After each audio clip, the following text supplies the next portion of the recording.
नमस्कार, मैं इंजीनियर अभिषेक कुमार स्वागत करता हूं आपका मेरे चैनल पर। आज जिस टॉपिक पर हम चर्चा करने वाले हैं उसका नाम है रसिया यूक्रेन वार।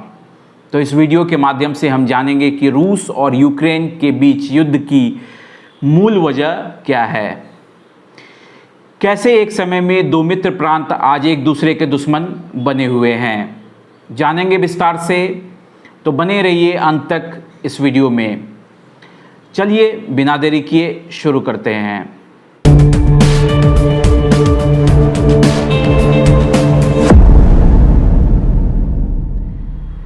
रूस यूक्रेन युद्ध थमने का नाम नहीं ले रही। प्रतिदिन रूस यूक्रेन युद्ध और बढ़ता दिखाई दे रहा है, जहां रूस ने अपने और यूक्रेन के बीच आने वाले देशों को धमकी दी है, तो वहीं अमेरिका ने भी सख्त चेतावनी देने के साथ कहा है कि इसके अंजाम बहुत बुरे होंगे। रूस को इसकी भारी कीमत चुकानी पड़ेगी। रूस यूक्रेन के बीच जंग के पीछे की वजह इस बार नाटो के सदस्य देशों को माना जा रहा है। ब्रिटेन, अमेरिका व अन्य देश रूस के खिलाफ खड़े हैं। नाटो यानी North Atlantic Treaty Organization, NATO को वर्ष 1949 में शुरू किया गया था। जहां यूक्रेन नाटो में शामिल होना चाहता है, वहीं रूस ऐसा नहीं चाहता। सबसे पहले यह जान लेना जरूरी है कि इस विवाद की जड़ क्या है। सोवियत संघ के जमाने से मित्र रहे ये दो प्रांत आज एक दूसरे के शत्रु क्यों बन गए हैं। यूक्रेन की सीमा पश्चिम में यूरोप और पूर्व में रूस से जुड़ी है। 1991 तक यूक्रेन पूर्ववर्ती सोवियत संघ का हिस्सा था। अलग होने के बाद भी यूक्रेन में रूस का प्रभाव काफ़ी हद तक था। वहीं यूक्रेन की सरकार भी काफ़ी हद तक रूसी शासन के आदेश पर काम करती थी। समय के साथ कई बदलाव हुए, लेकिन यूक्रेन में बिगड़ती अर्थव्यवस्था, बढ़ती महंगाई और अल्पसंख्यक रूसी भाषी लोगों के बहुसंख्यक यूक्रेनी लोगों पर शासन ने विद्रोह की चिंगारी सुलगा दी। अब आता है साल 1991। यह वह समय था जब यूक्रेन ने रूस से आज़ादी का ऐलान कर दिया था।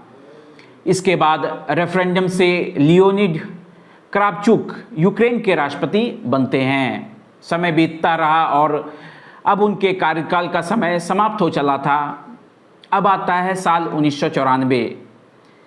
यूक्रेन में चुनाव होता है और लियोनिड कुचमा ने लियोनिड क्रावचुक को चुनाव में हरा दिया। इसके साथ ही लियोनिड कुचमा यूक्रेन के नए राष्ट्रपति बनते हैं और उनका कार्यकाल शुरू हो जाता है। साल 1999 आता है। यूक्रेन में पुनः चुनाव होता है और एक बार कुचमा फिर से राष्ट्रपति चुने जाते हैं, लेकिन इस बार उन पर चुनाव में अनियमितता के आरोप लगते हैं।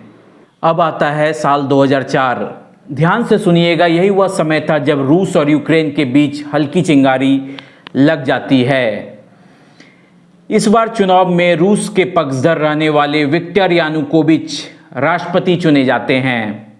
उन पर चुनाव में धांधली का आरोप लगता है और इस वजह से वहां प्रदर्शन शुरू हो जाते हैं।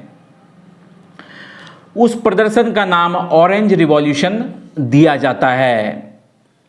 इस प्रदर्शन के बाद रूस के पक्षधर रहने वाले विक्टर यानुकोविच को राष्ट्रपति का पद छोड़ना पड़ता है।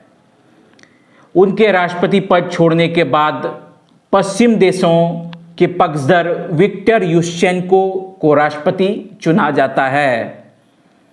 साल 2005 आता है। विक्टर युशचेंको यह संकल्प लेते हैं कि अब यूक्रेन में रूस का दबदबा कम कर देंगे और साथ ही यूक्रेन को नाटो यानी नॉर्थ अटलांटिक ट्रीटी ऑर्गेनाइजेशन और ईयू यानी यूरोपियन यूनियन में शामिल करने की बात भी कही। अब आता है साल 2008। नाटो यूक्रेन से वादा करता है कि आप हमारे गठबंधन का हिस्सा होंगे। समय बीतता है और साल 2010 आ जाता है। फिर से राष्ट्रपति का चुनाव होता है और विक्टर यानुकोविच राष्ट्रपति चुनाव में यूलिया टिमोशेंको को हरा देते हैं। जैसा कि मैंने पहले बताया कि विक्टर यानुकोविच रूस के समर्थक थे।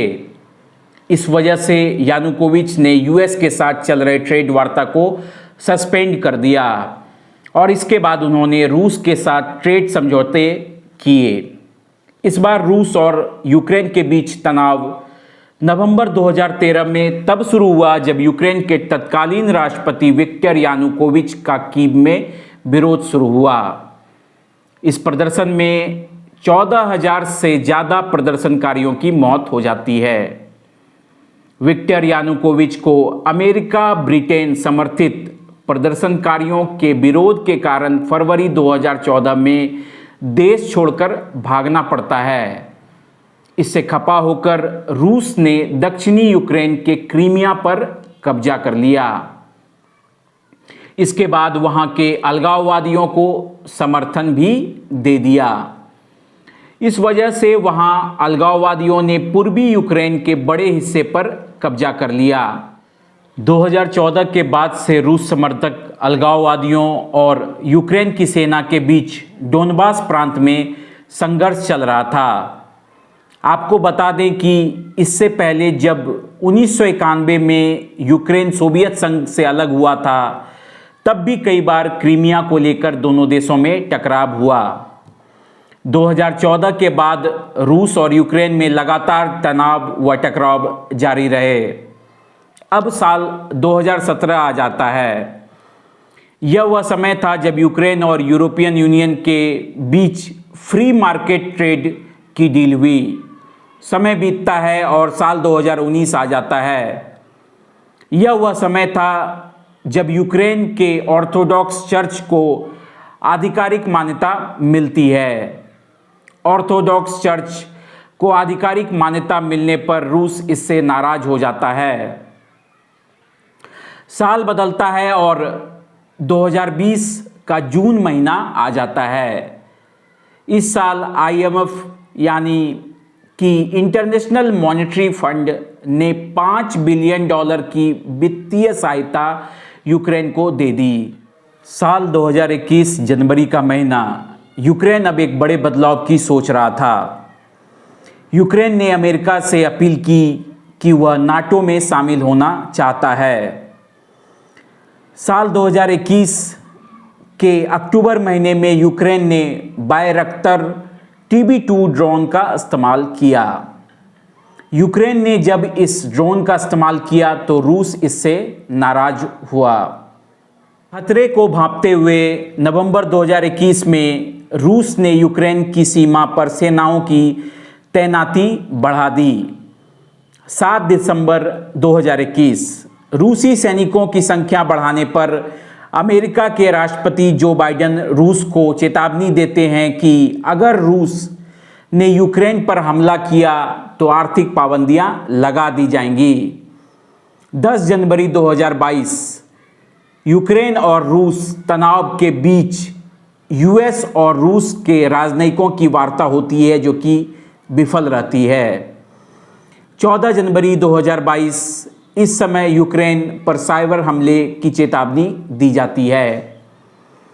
इसके ठीक कुछ दिनों के बाद 17 जनवरी 2022 को रूस की सेना बेलारूस पहुंचनी शुरू हो जाती है।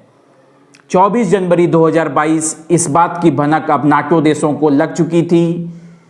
नाटो देशों ने अपनी सेना को स्टैंड बाय पर रहने का आदेश दे दिया। 28 जनवरी 2022 को पुतिन का बयान आता है कि रूस की मुख्य मांग सुरक्षा थी जो स्वीकार नहीं की गई है। 2 फरवरी 2022 यूएस की तरफ से एक बयान आता है जिसमें 3,000 अतिरिक्त सैनिकों को पोलैंड और रोमानिया भेजने की बात कही जाती है। 4 फरवरी 2022 रूस के लिए यह दिन उसके समर्थन शक्तियों को बढ़ाने वाला दिन साबित होता है।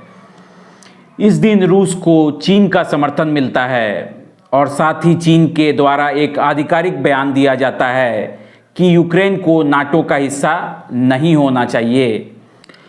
अब तारीख आता है 7 फरवरी साल 2022।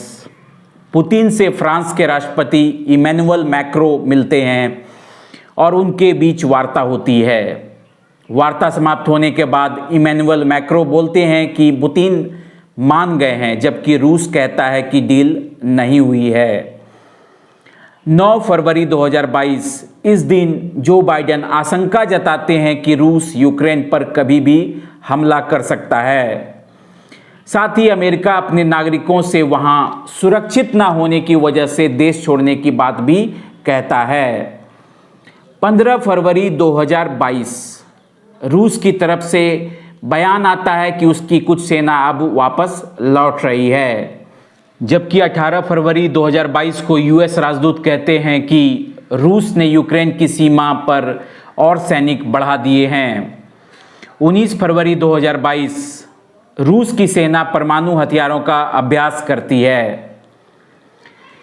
21 फरवरी 2022 इस दिन कुछ ऐसा होता है जिससे रूस और यूक्रेन के बीच तनाव बहुत तेजी से बढ़ने लगता है। इस दिन रूस यूक्रेन के 2 हिस्से लुहांस्क और डोनेत्स्क को मान्यता दे देता है। अब आता है 24 फरवरी 2022। दोनों देशों के बीच तकरार इतना बढ़ जाता है कि रूस यूक्रेन पर सैन्य ऑपरेशन का ऐलान कर देता है और जंग शुरू हो जाती है।